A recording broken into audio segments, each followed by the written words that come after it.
Butterflying was actually discovered when I was a child. Like, when I was playing Halo 2 on Xbox Live, I used to go on Headlong and Butterfly with my friends. You just go out of bounds with it. These glitches were found way back then.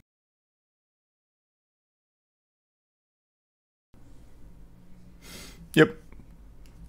We're gonna check out the Summoning Salt Halo 2 records. I was talking to him earlier. He actually told me about this a couple months... Well, it was like only a little over a month ago. And I've been so hyped for him to drop it.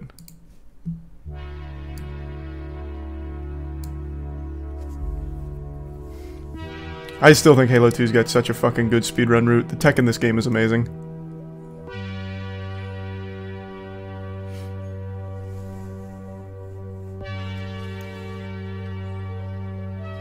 Thanks to resub, Olivia, in the Prime. If you've ever tried playing Halo 2 on Legendary difficulty, you know that it's one of gaming's most brutal challenges. It goes way beyond. It is one of the most difficult, hardest settings. Enemies are stronger, they're more plentiful, and they kill you almost instantly. Beating Halo 2 on Legendary is a serious achievement. But one group of gamers takes it a step further. They strive to beat Halo 2 Legendary as fast as physically possible. And through thousands of collective hours from the game's best players, they've taken the record to unimaginable levels. God, it's so optimized. This is the history of Halo 2 world records.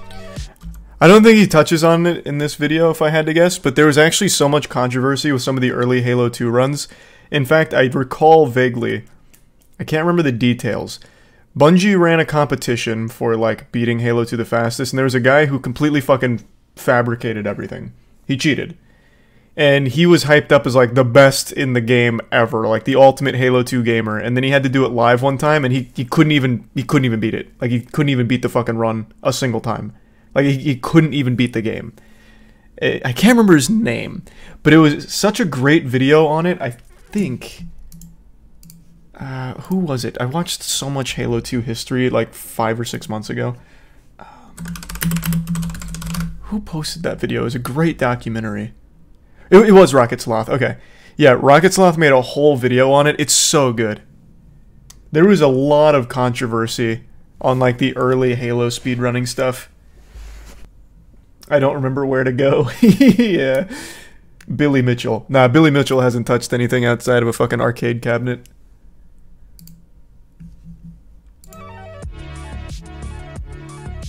Couldn't have been Billy. Billy should start, like, actually just speedrunning every game. I may have cheated in everything else, but I swear to God, I'm legit when it comes to Hello Neighbor 2 speedrunning.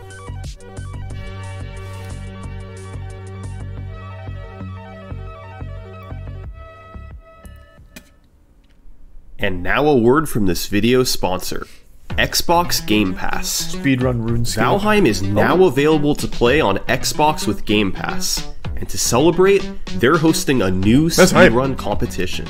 And you can participate right now. Here are the rules. Oh wait, chat told me about this. Troll as fast as possible. Timing starts when the character takes their first step, and ends on the frame the troll dies. It feels like it won't be that hard. It must be on a new game with a new Viking, using the World Seed Game Pass, and it must be a solo run. All exploits and glitches are banned. The fastest 3 submissions will receive special rewards blessed by Odin himself. 1 of 3 custom controllers. To participate, upload a video of your run to YouTube, Twitter, Instagram, or TikTok. Charlie, do it. I'm not good at Valheim. The title must include #GamePassValheim speedrun, and the video must be from your Xbox. The deadline is 5:59 p.m. Pacific time on May 27th. See if you can enshrine yourself in speedrunning history. This is a great sponsor.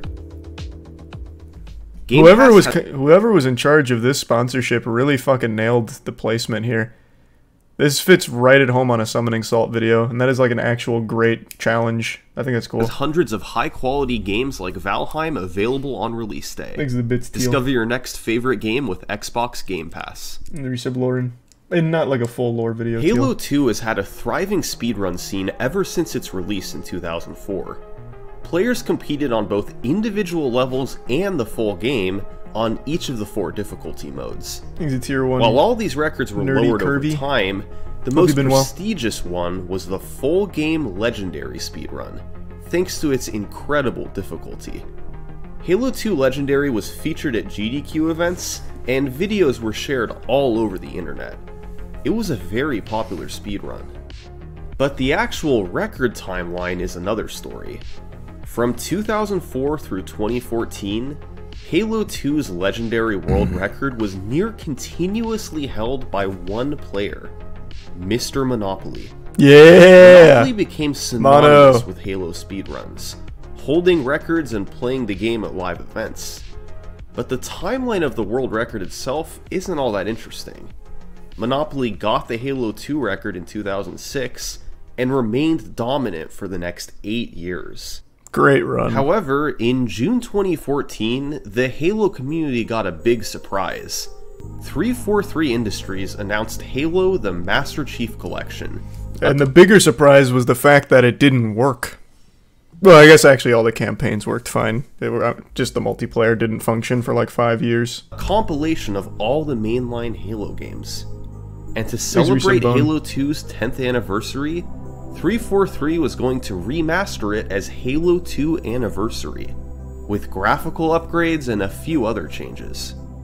And it just so happens that members of their development team were speedrun fans. Big enough fans that they flew out Goat Rope and Monopoly, top speedrunners for the first 2 Halo games, to help playtest the games a few months before their release. That's pretty cool. They spent about 20 hours playtesting, then sat down with 343's franchise writer to name achievements after top Halo speedrunners. And fittingly, that's actually the super achievement cool for beating Halo 2 Legendary quickly enough, monopolized. It's clear that from the get-go, 343 Industries designed Halo the Master Chief Collection with speedrunning in mind. While most of the games included were essentially identical to their original release, Halo 2 Anniversary was sufficiently different that it became its own speedrun category. So, right at the game's release in November 2014, players began running Halo 2 Anniversary. Monopoly and a runner named HockeyFan48 traded the Legendary record back and forth in the first few days. But the first run we're going to look at came a few weeks later. Halo 2 Legendary, completed in 2 hours and 17 minutes by none other than Mr. Monopoly. First off, Monopoly went into this run expecting to die. A lot. That's where the world records always happen. To have a deathless playthrough of Halo 2 on Legendary, unless you're going slowly and being extremely careful. Fortunately, there are checkpoints throughout each level, so when you die, you can quickly enter the menu and revert to the last checkpoint. But Monopoly didn't have to worry about dying too much in the first level, the Armory, which is essentially a 2.5 minute cutscene that serves as a tutorial. Given the length of the run, we won't talk about every level in depth right now, but Cairo Station is the first real level, and Monopoly did his best to move quickly and ignore as many enemies as possible. When he had to fight them, he tried to clear out the elites quickly with an overcharged plasma pistol shot, then a headshot from the battle rifle. He also there is a huge difference in the route, by the way, between Classic and Anniversary. This was like in the bounty, when we did the bounty for the skulls and all of that. In Classic, Cairo plays very different. You don't have to bother with this because you can do some wall clips fundamentally where you can skip. So what you saw right here, in Classic, what you can do is you can bounce into this box a lot to fuck up your hitbox, and then walk right through that wall and skip like half that. And you can do that a couple, I think it's 2 more times in that level, and you basically get to the very end. In Anniversary, you can't. You can no longer do the hitbox adjustments. Shot, but still had to. So Anniversary's got a lot more fucking tender love and care you gotta give to the combat. Next up was Outskirts, which has a famous intended trick from the developers. By doing a series of grenade jumps, where you throw a grenade and time a jump to get a boost upwards, you can get on top of the buildings and make it out of bounds. This lets you skip fighting a long wave of enemies on the ground. The second half of the stage involves a lot of driving, and Monopoly switched to the Warthog since the Marines soak up a lot of the damage and let you live longer. Galaxy. Eventually, Monopoly arrived at the Oracle. This is one of the longest levels in the run, with wave after wave of enemies to fight through. But he had tricks to help. On the elevator, you're normally supposed to slowly ride it all the way down. But you jump off into the side. If you wait for a death box to despawn, you can fall off the edge and land on the precise spot you need to continue the level. The rest of the level was a lot of clearing out enemies, and 5 deaths to go along with it. Delta Halo is one of the most broken levels in the game. This level's so fucking good. He started by jumping on the hillside to get on top, then hitting a trigger that allowed him to progress and continue on top of the hill. He then got in a ghost and was supposed to activate a bridge to get across this gap. But instead, he did this. It turns out, a grenade is strong enough to boost vehicles as well, and Monopoly was able to save half a minute. The next level is called Regret, and it features one of the biggest tricks in the run, Early Gondola. The intended route at the start is to work your way around the structures and platforms, then land on the middle platform, which acts as a trigger to send the gondola away. You can't ride it yet. After killing all the enemies, another gondola begins to come toward you, and once it arrives, you can hop on and ride it to progress through the level. It'd save a lot of time. Yeah, super jumps are still in Halo 2, even in Anniversary. You can still super jump.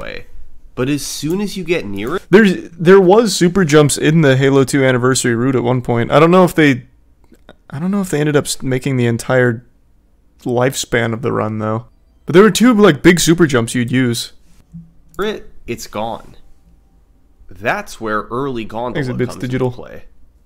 Monopoly used a careful jumping route to go straight to the gondola, including a slide jump, where you use the extra momentum from a slide to extend your jump across a gap. He then left the gondola to hit the edge of the trigger on the middle platform, then quickly got back on the gondola. Watching this makes me think of what could have been with Halo Infinite. It's best not to think about it. He had to avoid dying on the way from the enemies that spawned, but once he was in the clear, he had saved 2.5 minutes by not having to wait for the second gondola. Now, he did die 6 times throughout the level, but using Early Gondola at the start was able to make up for most of that. 6 deaths. A few levels later came Gravemind, the longest and most notorious level in the run. To get an idea of what I mean, this is how the level begins on Legendary. Wow. And to clarify, such a good level. Monopoly knew this was coming. Even so, he struggled to take cover in time. And it's a good representation of the rest of the level. There are enemies everywhere, and Monopoly had to strike a balance between keeping moving and trying to stay alive. Gravemind ended up taking him over 26 minutes, and he died 34 times. Oh, he did have some tricks to help out, like jumping into a sloped rock so he could go out of bounds and walk above long hallways. This helped him avoid fighting certain enemies. Makes you far away. Monopoly also used a trick called Corridor Deload.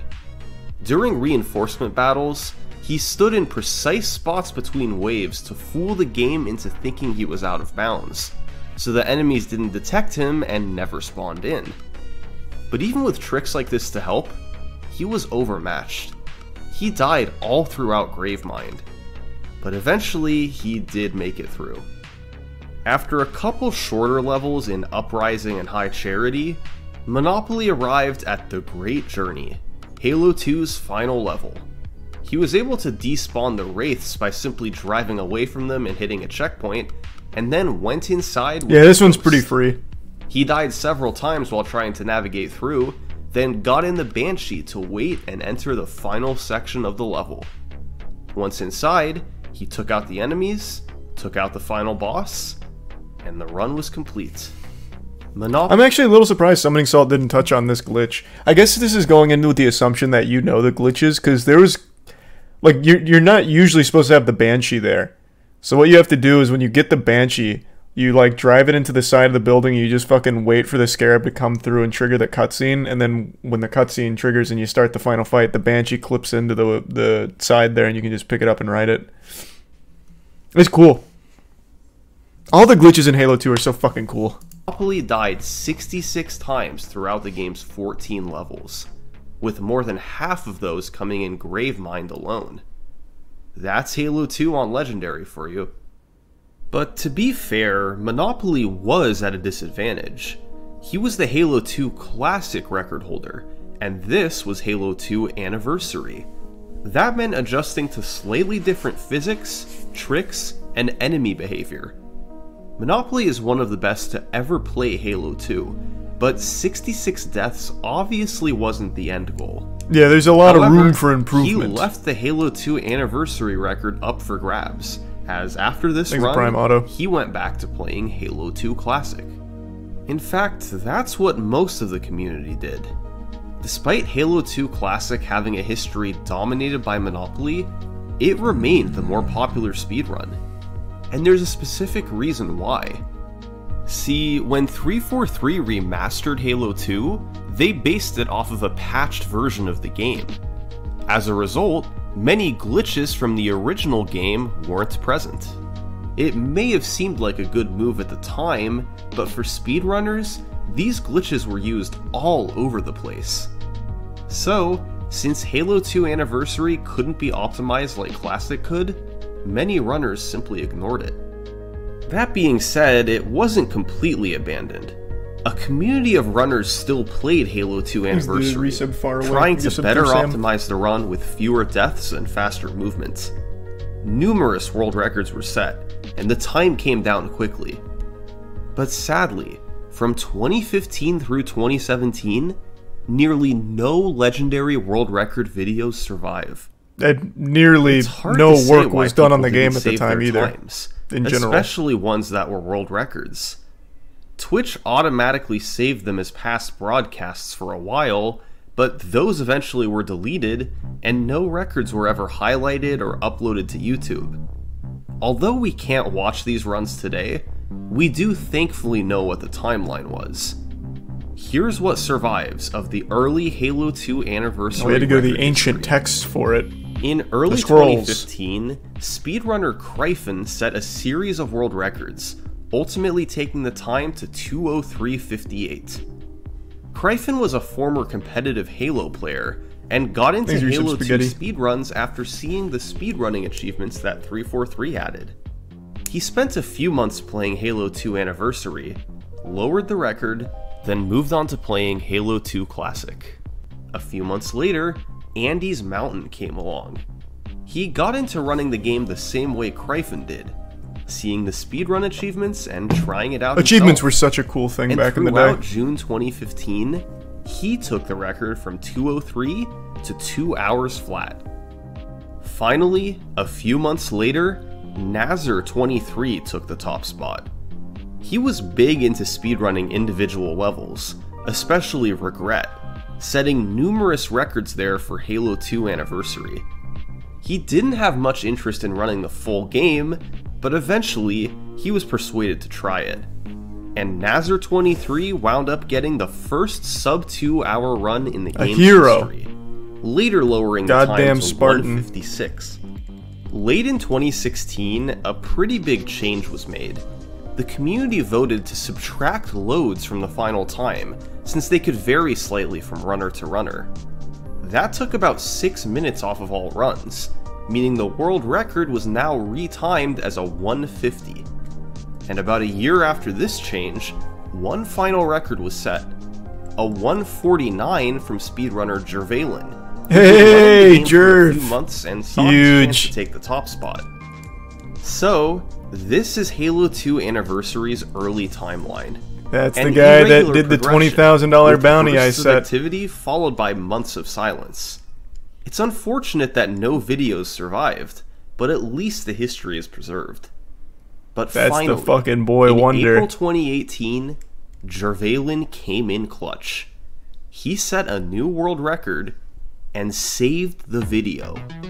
This is the first time we can watch a Halo 2 anniversary record in over 3 years. We last saw the record at 217. Now, it's down to 146. This is gonna look pretty different. It's gonna be a different game. Well, right from the get-go, he was more aggressive. All throughout the run, Jervalen attacked enemies more directly instead of hanging back. In Cairo alone, the first real level, this saved him 45 seconds. Woo! While playing more aggressively can be faster, you do run the risk of dying more. But Jervalen improved in that department too. He saved nearly 3 minutes over the following 3 levels by reducing the amount of deaths. Another major area of improvement was new strategies. Many of these had been slowly implemented over the last 3.5 years, but this is the first time we can see them in a run. And some are pretty huge. They're all huge. In Oracle, Jervalen sent the elevator up, then got underneath it and sent it back down. Yep, and that The shoots you to the result top. was him being launched into the air, shooting through the elevator shaft to the top rather than having to ride it. This saves 10 seconds on its own, but also has an important side effect. You get The to be game makes you invincible. invincible in the elevator shaft, and since the elevator never reaches the top, the trigger to take your invincibility away is never hit. So, you're invincible for the remainder of the level. This trick is called the pressure launch, and was found by none other than Mr. Monopoly. Delta Halo was also drastically changed. The level has 5 triggers that must be hit, and Jervalen was able to hit them, then work his way out of bounds to take shortcuts. As long as he activated all the triggers, he was able look to at that scale focus mountains on and cut Jerv's corners face. all day. He did this more than Monopoly did, and was able to skip fighting many enemies. But the biggest strategy overhaul came in Halo 2's final level, the Great Journey. You need to get the Spectre inside the final room. Normally, that's The not Johnsons. possible, since the Spectre travels on the ground and the door to enter is high in the sky. But by parking it in a safe space earlier in the Thanks for your level, sub, Scott. then hopping back in later and riding along the right side ridge, you can stop on top and wait for the Scarab to break open the door. The ending trigger extends out of the building, so you can precisely let the Spectre drop down and fall into the cutscene. If done properly, the Spectre will survive and make it inside. And once there, you can perform one of Halo 2's finest tricks, Love this one. Johnson cloning. Johnson, Thanks, one of the Reception. AI Marines, is able to repeatedly lower the final boss's shield so you can inflict damage. Johnson only shoots the boss so often, limiting your abilities to damage him. So, let's find a way to create more Johnsons. By forcing Johnson to get in the Spectre, the game detects he's not in the level and spawns another one. That's so By good. forcing that Johnson to get in, the process repeats. And you can create infinite Johnsons, God although damn each right. additional one costs more time. Eventually, the game spawns one final Johnson, and you take the other 3 Johnsons to the middle platform in the Spectre. All 4 Johnsons attack the boss, his shields are lowered more often, and the fight is complete in a fraction of the time. Thanks to Johnson cloning and other tricks across the run, Jervalen had a massive leg up on Monopoly. But the biggest difference wasn't new strategies. It was the amount of deaths. Monopoly died 66 times in his run. Jervalen died like 20, I How bet. many deaths did Jervalen have? 9. Oh! Jervalen's Wow. 146 didn't last on top too long. Even though much of the community was focused on Halo 2 Classic, there was still one top runner who kept his attention on the remake. His name was By Nails, and almost immediately, he began setting records in Halo 2 Anniversary. That May, he beat Jervalen's run by about 3 minutes. Ooh, There wasn't that's not much bad. in the way of new strategies, but there's a couple levels in particular where he saved big time. Quarantine Zone, the level directly before Gravemind, can be a major run killer. The final 5 minutes are essentially an auto-scroller, but the first section involves doing some extremely careful driving. You have shit to go sucks. from room to room, dodging enemies as much as possible and hoping you don't get sniped. Deaths can be very costly depending on your last checkpoint, and although Jervalen died Thanks, once, Yusuf Elmo. Nails was able to drive faster and avoid dying, so he saved a full minute. Now, on average, Nails did die more across the run, 11 deaths versus Jervalen's 9. But his deaths were less costly, and he played faster elsewhere. In Oracle, he had small time saves while in combat that added up to roughly half a minute. And in Gravemind, despite dying 5 times, he actually gained time over Jervalen. It's an important lesson in Halo 2 speedrunning. Deaths can be costly, Hammer and John. yes, but if you're aggressive enough with your play, the time save from being faster can outweigh a few extra deaths. Nails had a great run, but as mentioned earlier, the community's attention was elsewhere. Without the glitches that Halo 2 Classic had, most runners just viewed Halo 2 Anniversary as a sideshow. Despite some solid recent records from Jervalen and I will say I Nails, do think Halo 2 top Classic runners is a put cooler most game to of their run. efforts into the original game. That's the way it had been for years, and it showed no signs of stopping. But then, in August 2018, 343 Industries made an announcement that changed everything. Yes, sir. Just shy of 4 years after the game's release, 343 modified Halo 2 Anniversary's mechanics. There were a handful of minor changes, but the most relevant one for speedrunners? They added glitches from Halo 2 Classic back into the game. God damn right. It's time to introduce you to Sword Tech. But like I said, the one thing that they never got back into the game, because they couldn't, is the hitbox adjusting thing from Halo 2 Classic Ghosting, where you keep hitting something into your hitbox and then you can just phase through walls. It's really mainly useful in only like the first level Cairo, well, Cairo and a couple other places, but it's huge. Like, it is huge.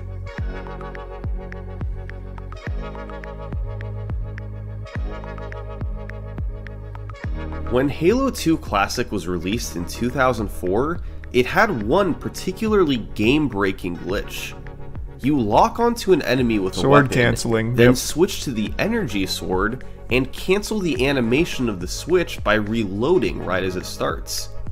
This creates a 2-frame window where the energy sword turns into a long-range weapon, and can lock onto that same faraway enemy. If you lunge in that tiny window, you'll go flying across the map. This can be done throughout the run, and variations can save even more time. There's Prime Grizz. You can jump while flying to get more air, and soar past nearby enemies by adding in a jump and action input. Bungie patched Sword Tech out of Halo 2 in 2005, and when 343 remastered the game, they followed suit. But in 2018, with most of the speedrun community ignoring Halo 2 Anniversary, Sword Tech was reintroduced. A rare instance of developers adding glitches intentionally. And it worked. 343W, very rare. Began Very rare. paying attention to Halo 2 Anniversary. Within months, it would surpass the popularity of Halo 2 Classic. But right away, it was clear that the world record would be shattered. Sword Tech saves several minutes across the run. You not only gain time by flying through the air, but also reduce your odds of dying by skipping over enemies on the ground. The record wasn't going to remain at 143 for long. And in October 2018, the first world record with Sword Tech was set. Cryphon. 137.25 by Cryphon. Yep, sounds about right. Cryphon did sword flying all over the run. A couple big ones were in Cairo, skipping having to traverse the outside sections. There were a few smaller ones in Arbiter and Oracle, but the most significant one came in Regret. Instead of having to slowly ride on the first gondola, You get to skip the gondolas. Cryphon got a bit over halfway through, locked onto a faraway enemy, and took off. There were a handful of other significant sword flies later, particularly in Gravemind. But sword tech wasn't the only change made in the patch. 343 made slight modifications to the entire physics engine, making it more in line with Halo 2 Classic. So, one other broken mechanic was inadvertently added back in, butterflying. By getting an enemy in position right above you, you can melee and then cancel to preserve your momentum and travel around through the air. This is used in two major places. In Gravemind, you're supposed to go down the elevator but you can butterfly up with a brute, then go back up and resume the rest of the level. But instead, by luring an enemy over and falling with him on top of you, you can butterfly back upwards by repeatedly melee canceling to activate the elevator that takes you back up. It's so good. I love these fucking glitches. The game thinks the prison section is complete, and you save 3 to 4 minutes by not even having to go down there. Prison Skip was found by Mr. Monopoly in 2016, but couldn't be applied to Halo 2 Anniversary until now. This works! I did it! I skipped Gravemind Prison! This is Gravemind Prison Skip! The other trick is in High Charity, Halo 2's second to last level. You skip the whole level. The ending portion of High Charity is actually right below where you begin. So if you lure an enemy over and begin butterflying off the edge, you can time your melee so that you have a controlled descent down to the ending. You also have to navigate to the side at times, and it can be quite tricky. But if done properly, you'll skip playing the level and save close to 3 minutes. The trigger for High Charity Skip was found by a player named Nibre, while several others made the trick a reality. God, it's such a good trick. The modern setup was found by Monopoly. With sword flies, prison skip, and High Charity Skip, how do people find some of these glitches? Butterflying was actually discovered when I was a child. Like, when I was playing Halo 2 on Xbox Live, I used to go on Headlong and butterfly with my friends. You just go out of bounds with it. These glitches were found way back then, and they're glitches you could find by accident. So, like sword canceling, basically, who wouldn't try and melee and then switch a weapon or reload or something, right? Like, it's just one of those things where you could easily find it by accident. But trying to apply it to something like speedrunning is where it gets really crazy. That's when you have to get super creative. Cryphon had the potential to save over 10 minutes, but his run was only a 6-minute improvement. He died 19 times, and most sections of the run were slower outside of the new strategies. It was an unoptimized time, understandable given that it was the first world record after the patch. With sword tech being possible, the community was more excited about Halo 2 Anniversary than ever before. The strategies had been found. Now, they had to optimize the record. Over the following few months, Nails took the time down to 1 hour and 32 minutes. Nails had turned into an Jerv gets the first one or sub 130 record, and to this day he's considered to be the greatest Halo speedrunner of all time. He's gotten top times in every main game and has held the record in several. Back in late 2018, he was focused on Halo 2 Anniversary and took 5 minutes off the record, starting with a 135 and then getting a 132. Nails didn't do much different from Cryphon, but he did die less, 13 times versus Cryphon's 19. Was that really enough for such a large record improvement? Well, 5 minutes might seem like a pretty big difference, but that's because of the nature of Halo 2 Legendary. It's an incredibly difficult speedrun to optimize. There's too many places to die, and it's inevitable that things will go wrong. Since deaths cost roughly 30 seconds on average, it's easy to see why there was so much room for time save. Just 5 days after Nails' 132, another 3 minutes came off the record. A runner named Rocats got the first sub 130 in the game's history. Rocats got into the game in 2016, but like so many others, he returned once sword flying was patched back in. He grinded for a few months in late 2018, and in January 2019, he got a 129.55 with only 8 deaths. We're catching up to modern day. Most of his time save came early, and the only death in the first half was a nearly unavoidable snipe in Metro. He bled time in Gravemind due to 6 deaths, but played Great Journey much more aggressively. He did sword tech faster and stopped to kill fewer enemies. The record was in a good spot, being under 130. But despite the progress, there was still room for improvement. Tricks could be cleaner and combat could be smoother.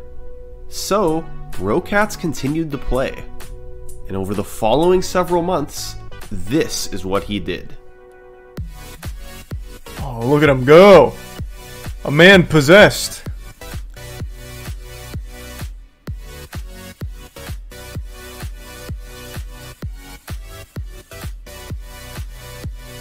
By early 2021, the time was down to 126.34. A decent chunk of time save came from the Regret boss fight, where he had an extremely clean kill in his 126.39. You have to board him 5 times and reach a damage threshold each time. He can spawn in 8 different locations after each cycle, and if he spawns far away and you get unlucky with other enemy spawns, you can die very easily. But in this run, Rocats had an extremely quick fight, with no deaths and close spawns from the boss. For years, Halo 2 Classic had dwarfed Halo 2 Anniversary in popularity. But how the turntables? Thanks to the patch, Halo 2 Anniversary had surpassed Halo 2 Classic. As expected, competition at the top started to increase. A player named Firebanch became the second runner to cut 130 in early 2021. But Rocats ultimately prevailed, getting a 124 in August 2021 with a faster boss kill in Great Journey. By September, Rocats had held the record for close to 3 years straight, and showed no signs of giving it up. That was a pretty good run at the top. But then, the Halo 2 community voted to make an interesting rule change. Rocats isn't allowed to play anymore. Halo 2 starts with a level called the Armory, which is basically a 2.5 minute cutscene. There's no enemies, and time saves are extremely minimal. It's pretty frustrating to have to begin every speedrun attempt with this level. So, in September 2021, the community set up a vote to determine if it could just be skipped, and all speedruns could start on level 2, Cairo. Many old school runners were against removing Armory, and remain against it to this day. But in the end, the community chose to remove it, and all Halo 2 runs could now start from Cairo. This changed a lot. For one thing, all runs were now 2.5 minutes faster, so the world record was retimed as a 122. But it also changed how runs were done going forward. You could get a good run going much more easily, as you didn't have to replay Armory every time you wanted to start over. Cairo could be better optimized, and ultimately, the entire run could be too. Removing Armory was certainly a controversial decision, but it brought a new wave of popularity to the speedrun.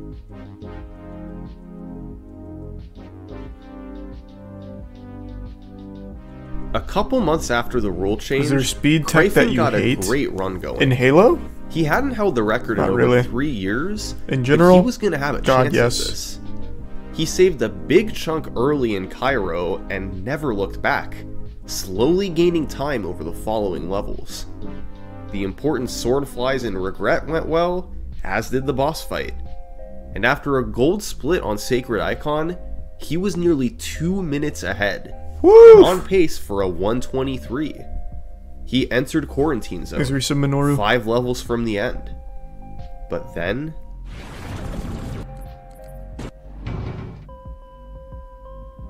oh, disaster. A couple untimely deaths and some slow navigating meant Critik's lead nearly entirely vanished.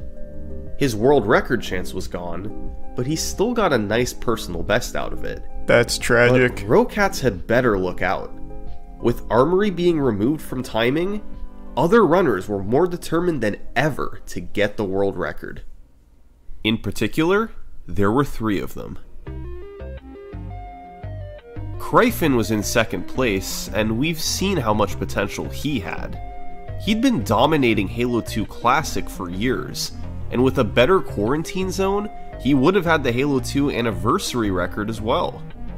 In third place was a runner named Sinister.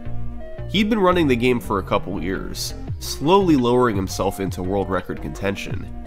And while he was still 5 minutes behind the record, he had the potential to get it with a really strong run. And finally, there was Zoo. He was originally a Halo 3 runner, but later started focusing on Halo 2 Anniversary with Cryfin as his mentor. He was the farthest from the record, with his main goal being to beat Cryfin and get second place. But Zoo had one advantage over his competitor. You gotta shoot for the stars. Thanks to a trick he went for right as the speedrun begins. Tram skip. At the start of Cairo, there's a tram that leaves behind you. It passes by a later section of the level, so if you can just go where the tram's headed, you can skip the first part of Cairo. Problem is, there's an invisible barrier that pushes you back, and it doesn't disappear until after a door closes that you also can't pass through. If you try to approach the barrier, you'll get pushed back through the open door. There's no way to make it through. Well, in 2019, Nails found a way around this, and in 2020, Monopoly improved upon it with an easier method. You start by shooting your teammates until just before they turn and aggro to you. You then push a Marine into the corner of the tram, and as he rides away, you follow him. By spamming melee, he'll become an enemy, and you can cling to him as the tram passes through the door. That's pretty fucking cool. Once the barrier disappears, you're free to move forward through the rest of the level. This saves 45 seconds as you don't have to play the start of Cairo, but it comes with a catch. Your teammates will try to kill you for the remainder of the level. This isn't too problematic on easy mode. 15 seconds at the time, but I was really excited to get a PB that close to record. I don't think you can get soft locked without the black, motivated by it. Black Eye Skull, I think is the one, So, Zoo continued onward. He didn't play for a few weeks thanks to Moist Critical's Deathless Lasso challenge, but afterwards he got back to it. And on August 7th, he was on another remarkable pace, gaining time in level after level. After Sacred Icon, his lead was nearly a full minute, way ahead of world record pace.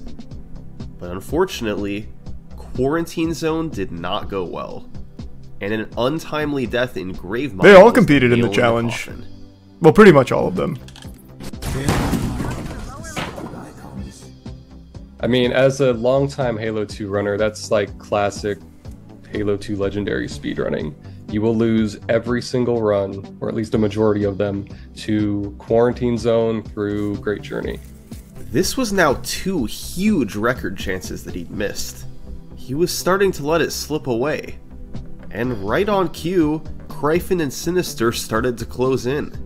Just 3 days apart, they set new personal bests of a low 124 and a low 125. I saw, hey, I still have what it takes, I guess. Augusto.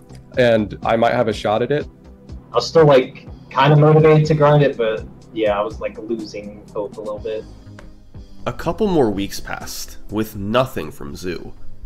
But finally, he was able to get on another good run. He started with Tram Skip, then kept it close over the following levels. Oracle and Regret were both solid, and he ended up with a gold split on Sacred Icon. Things were looking pretty good. Twig in MRP. He was getting into Gravemind at a pretty good time, actually. You know, you look at his run, he says, here it comes, as soon as the Gravemind load happens. Alright, here it comes. Pray for me.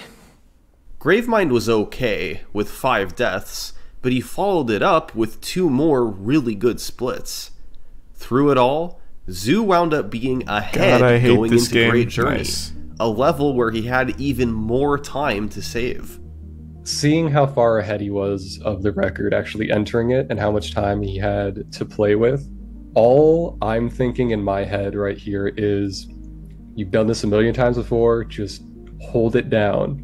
Way to be supportive. Time to lose. Do not full tilt if Great Journey trolls you. All you need to do is hang on, and you got this.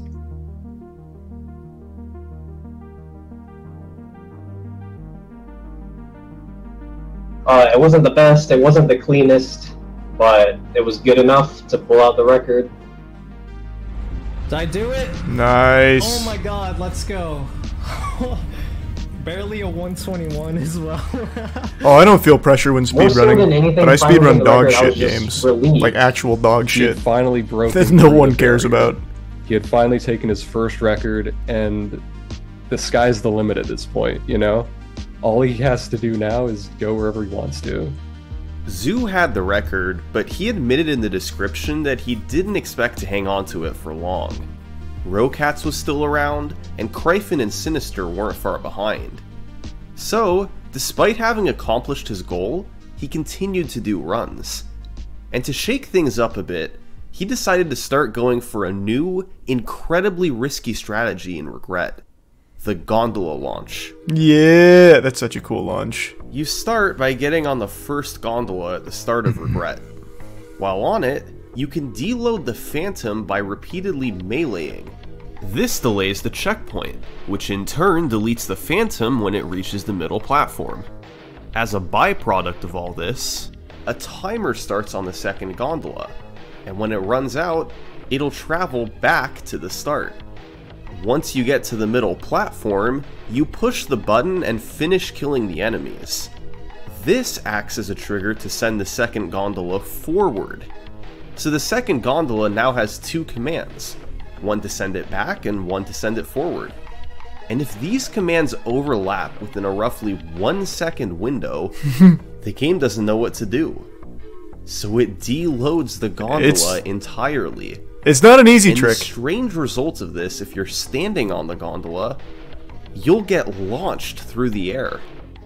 Nails figured out how to do this back in 2018, but for years it was considered too risky to do in legendary runs. You save a good 30 to 40 seconds by not having to wait to do the sword fly, but missing it costs nearly 2 minutes. Risky as it was, Zoo decided it was time to try implementing it in his runs. It would undoubtedly cause more runs to die at Regret, but the 40 Which second sucks, is time that's save 30 was minutes too good wasted. to pass up. It could lead to some crazy paces. Well, on September 26th, Zoo got on a run with the gondola launch. It pushed him over a minute ahead of the world record. This was a fantastic opportunity.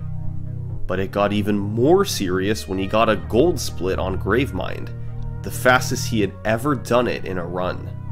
With just 3 levels to go, that was a really he great was 2 minutes ahead of the record. This was a chance for a sub 120, a time that seemed unthinkable to Zoo just weeks ago.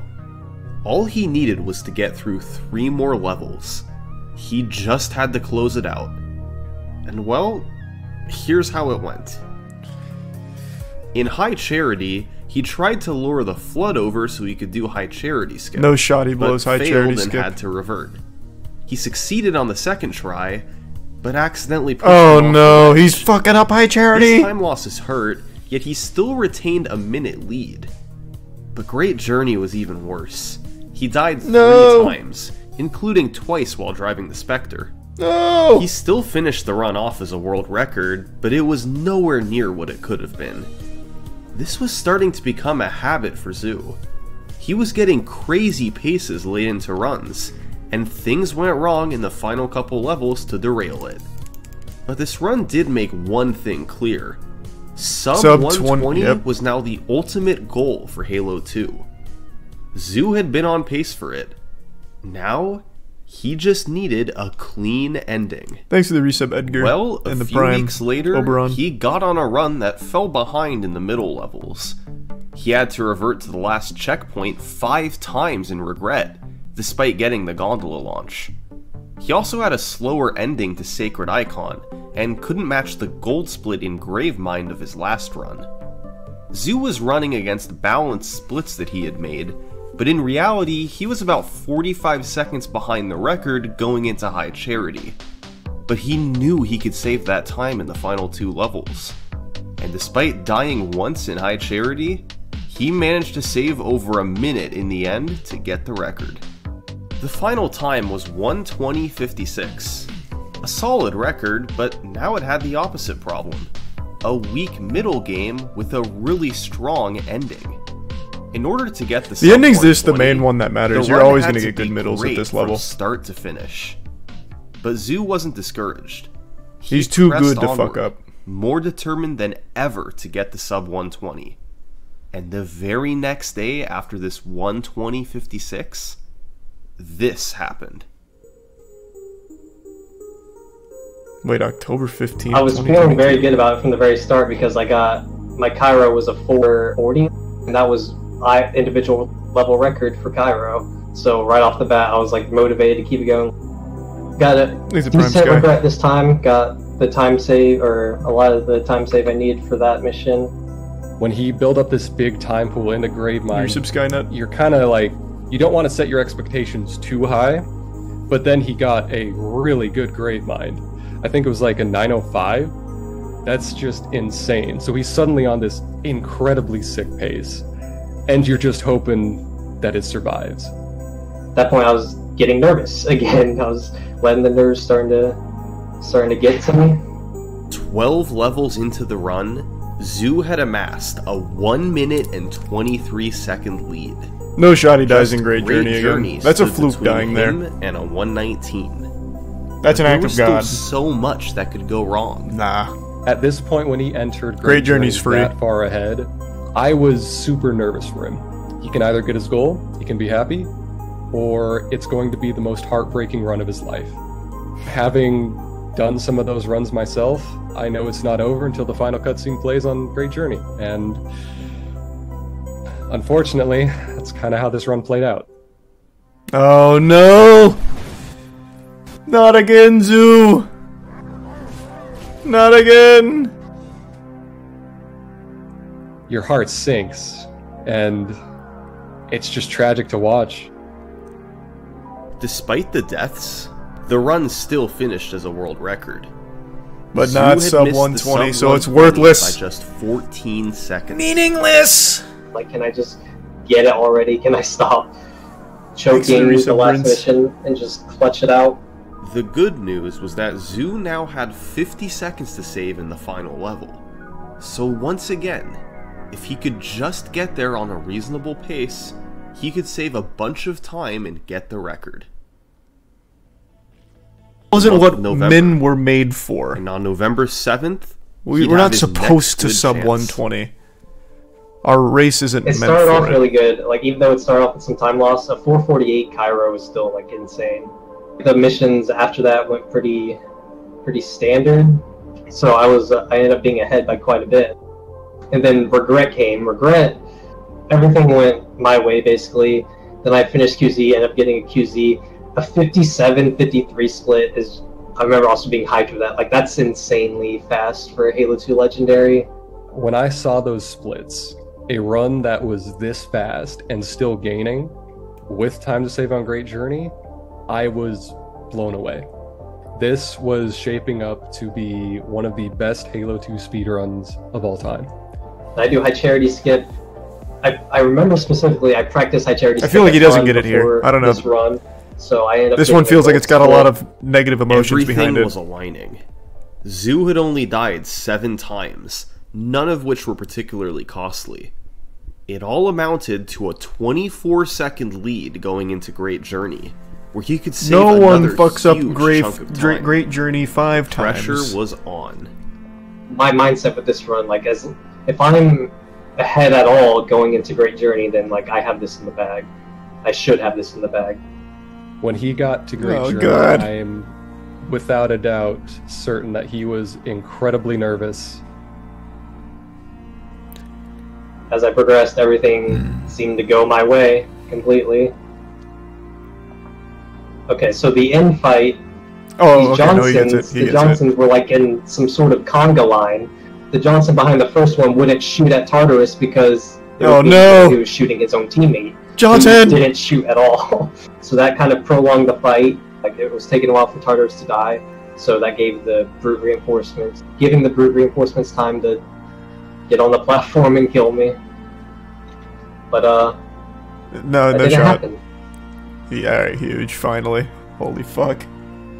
What he's doing right there, I don't I don't know if he explained it. What you can do in this game is if you bury your head into a wall, it puts your hitbox into the wall a little bit, so the enemies don't think you're there. The AI doesn't know that you're there anymore, so they de-aggro, basically.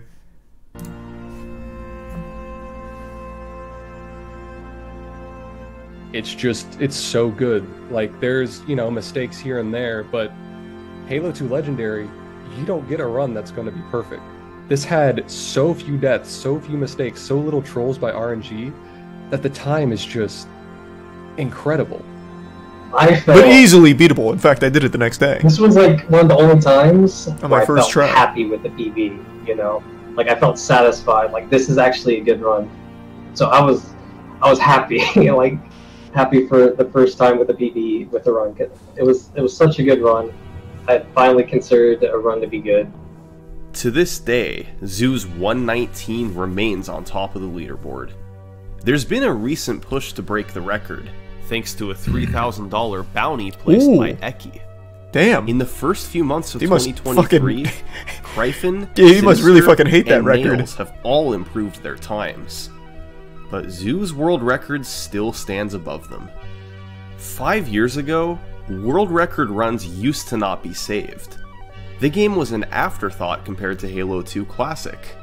Now, Halo 2 Anniversary has a thriving community, with a world record that reflects that. And as solid as it is, there's no doubt that competition will drive it far lower in the years to come. Yeah, I feel like there's still so much optimization that can happen. Halo 2 world records. I think that gets sub 118 at some point. Just after watching all of the bounty runs on Anniversary, I feel like there's still so much potential. That really helps me out. Thank you. God, the Halo run is so fucking good.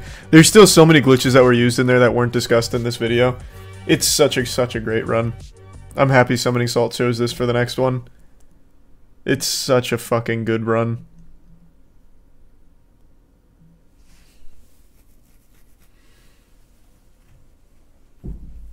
The easy speed runs at 105, so sub 118 seems possible. Well, no, in the easy one you can skip enemies a little easier than you can in Legendary. Legendary you get one shot half the fucking time, so wouldn't necessarily use that as your gauge.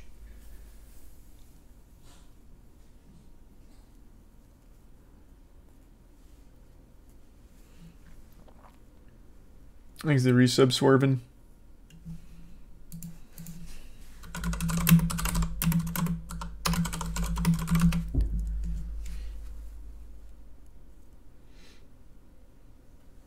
The new Warhammer Bolt game. Yeah, not tonight, but in general, yeah, I'm probably going to give it a try. Thanks to the Bitskirth.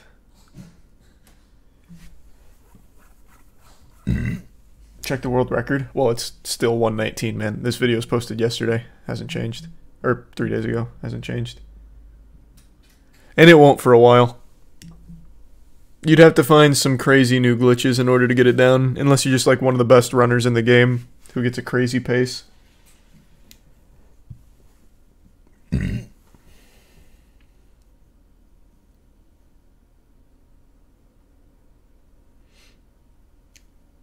chance you're gonna look into the Doom mod My House WAD? I haven't heard of that.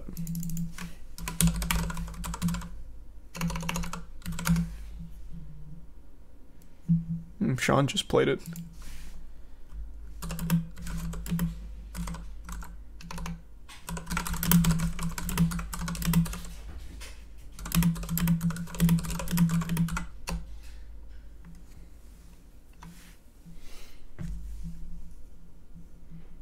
Where is this the no, this isn't the trailer. Oh, is this like one of those ARG style games?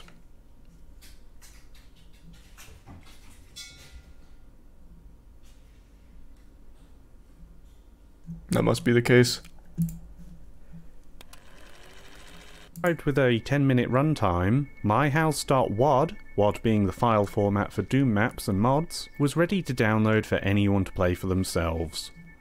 I see. Making maps of your house was all the rage back in the day. but I feel like this is a pretty adorable and detailed tribute to my friend, and a great way to share something of him with the community. I see. I get what it is. Maybe I'll try it. Not tonight, though. I'll put it in the tab.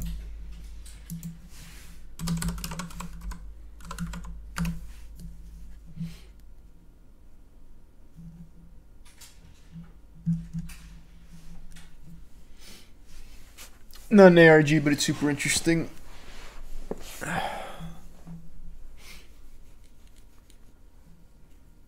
Thanks the resub, Sim.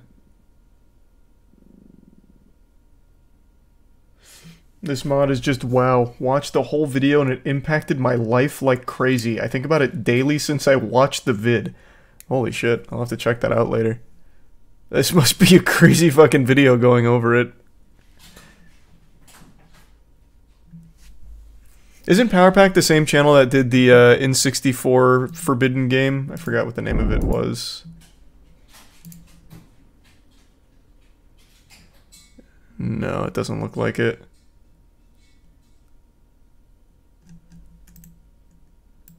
Some people are saying yes. Well, where is it? It was like N64 bird game, the Forbidden Bird game. Doesn't look like it was him that did it. But I'll definitely have to check this video out later.